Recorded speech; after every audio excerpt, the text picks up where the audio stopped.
Dear future generations, I think I speak for the rest of us when I say, sorry. Sorry we left you with our mess of a planet.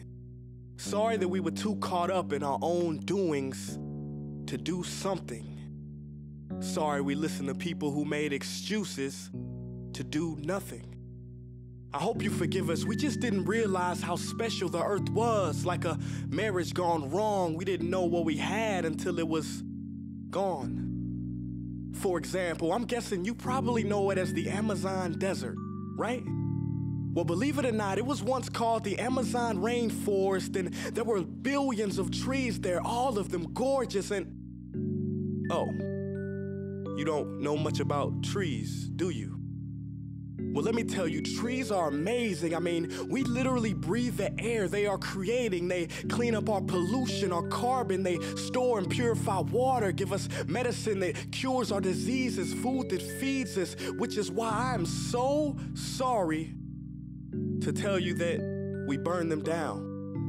Cut them down with brutal machines, horrific, at a rate of 40 football fields every minute. That's 50% of all the trees in the world gone in the last 100 years. Why?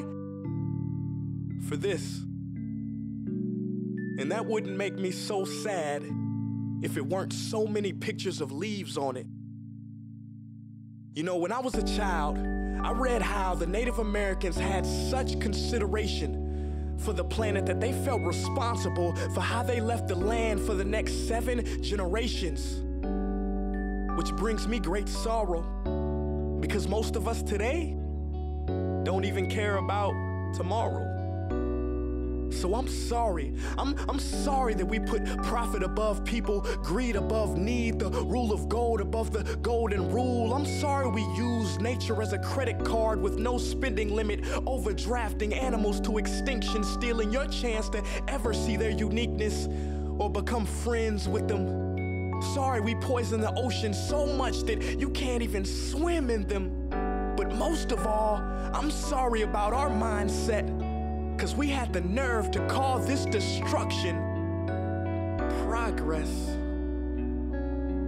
Hey, Fox News, if you don't think climate change is a threat, I dare you to interview the thousands of homeless people in Bangladesh. See, while you were in your penthouse nestled, their homes were literally washed away beneath their feet due to rising sea levels. And Sarah Palin, you said that you love the smell of fossil fuels. Well, I urge you to talk to the kids of Beijing who are forced to wear pollution masks just to go to school. See, you can ignore this, but the thing about truth is, it can be denied, not avoided. So I'm sorry, future generations. I'm sorry that our footprint became a sinkhole and not a garden. I'm sorry that we paid so much attention to ISIS and very little to how fast the ice is melting in the Arctic. I'm sorry we doomed you, and I'm sorry we couldn't find another planet in time to move to. You know what? Cut the beat. I'm not sorry. This future, I do not accept it, because an error does not become a mistake until you refuse to correct it. We can redirect this. How? Let me suggest that if a farmer sees a tree that is unhealthy, they don't look at the branches to diagnose it, they look at the root. So like that farmer, we must look at the root and not to the branches of government, not to the politicians run by corporations. We are the root, we are the foundation. This generation, it is up to us to take care of this planet. It is our only home. We must globally warm our hearts and change the climate of our souls and realize that we are not apart from nature, we are a part of nature. And to betray nature is to betray us. To save nature is to save us. Because whatever you're fighting for, racism or poverty, feminism, gay rights, or any type of equality, it won't matter in the least.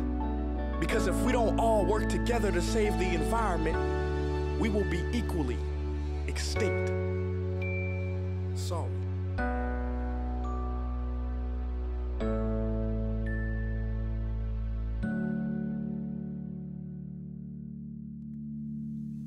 Hey guys, for the past several weeks, I've been here in Africa, the heart of Africa, witnessing the horrific destruction of the rainforest, which inspired me to write this piece. Why are forests being destroyed at such an enormous rate? For this. Today we live in a world where destroying trees makes you money. So what can we, normal people, do about it? One way to directly fight the destruction is to stand for trees. By standing for trees, not only can you save the lives of trees, help forest communities, and protect the rights of animals to live in their homes, but you will also balance the amount of pollution that you yourself give off with your everyday activities, making you a part of the solution and not the problem. This is the option that I chose. But whatever way that you choose to stand for trees, do it. Because a wise man once said, when the rivers are all dried up and the trees cut down, man will then realize that he will not be able to eat money.